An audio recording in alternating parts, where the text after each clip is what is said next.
Hello and welcome to continuing coverage of the World Healthcare Congress 2012. I'm very pleased to welcome Barbara Parfitt to the studio chair today. And it's nice to get an update from you, Barbara, because you had started a nursing school in Bangladesh back in 2010. Right. And here we are 2 years later. It's called the Grameen Caledonia Nursing College. What sort of challenges have you faced in these last 2 years? Well, perhaps, think about challenges, but think about opportunities as well. Let's think about those, because things overall are going really well. We have 128 students now.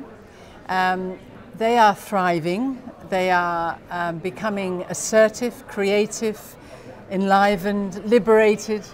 All of these things I would describe them. They're learning, they're studying, they're entering into their work with tremendous enthusiasm.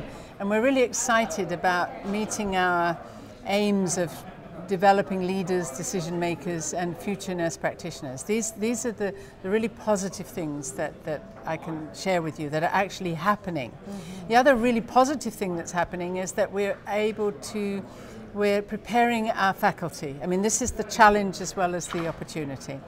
Nurse teachers in Bangladesh are very few. Mm-hmm. There's no opportunity for nurses to follow higher education, or very little. So we have very few nurse teachers who are able to provide the level and quality of teaching that we require. So we are taking faculty who have the potential, who are risk takers, who want to learn. Yes. They're clinical nurses who have a lot of expertise, but they have their teaching experience is the wrong kind of experience. It's because the traditional way of learning in Bangladesh for nurses has been rote learning. Mm-hmm. And that doesn't just throw them on the job. It doesn't. No. Well, they do that too, but basically you hand them a textbook. You say learn the chapter, and we'll examine you to see how much you can remember. That is not the way to learn. Yes. They do learn on the job, but of course learning on the job is not good, because here's another challenge, because the quality of care in Bangladesh is very variable. You might have some hospitals with fairly good standards of care, but the other hospitals are poor. So in summary, I think our challenges are around the quality of care and the experience the students can get, how we can make sure that they learn good quality care when they have to practice in very poor quality clinical environments. We are also challenged by the status of the nurse in Bangladesh. Nurses do not have a very high status. They're not considered to be very intelligent or very helpful, and they're not fully incorporated into the healthcare system. Mm-hmm. And we're trying to raise their status. We're trying to give them the confidence to be able to say, look, we can contribute to this healthcare service. Do you have the resources and the equipment to provide good quality health care? We're getting it. Mm-hmm. Well, we're not providing the health care, we're providing the teaching. Yes. Bangladesh itself, in places, does have that. A lot of the poor care is not to do with resources. It's to do with poor management, poor leadership, and lack of motivation. Because many nurses in Bangladesh have very little to motivate them. They're not given very good career opportunities. They don't get in-service education and training. They're not supported as part of the team. So in a sense, there's no expectation that they would perform at a high level. So they have no guidance, they have no leadership. It's not their fault. Yes, and they do the best they can. Mm-hmm. Now, there may be in some circumstances poor resources, but on the whole, you don't need resources to be kind and helpful to people. You don't need resources to explain medication to patients. You don't need resources to make people comfortable.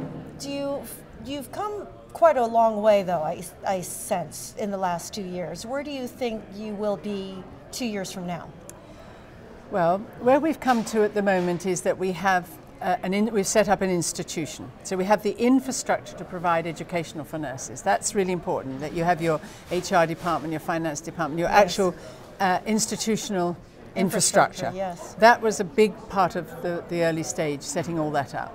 And we're now running the basic diploma program for nurses. Yeah. We hope by next year to include the BSc, that's the degree level studies for nurses.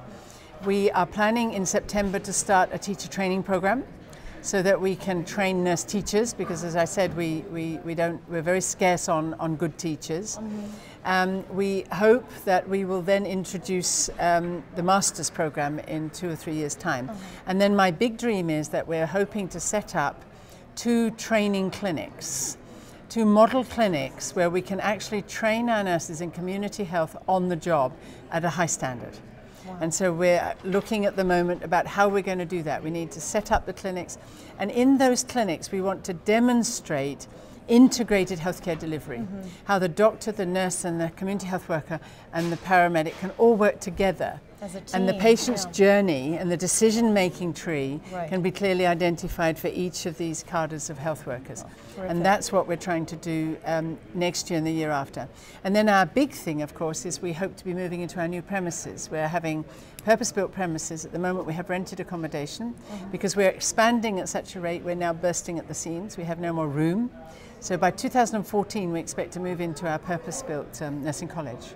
Fantastic. Wow. Challenging, but so exciting. And really exciting. We really look forward to getting an update next year. Thank you, Barbara. Thank you very much indeed. Thanks for your time. I'm Mabel Zhang. Thank you so much for watching.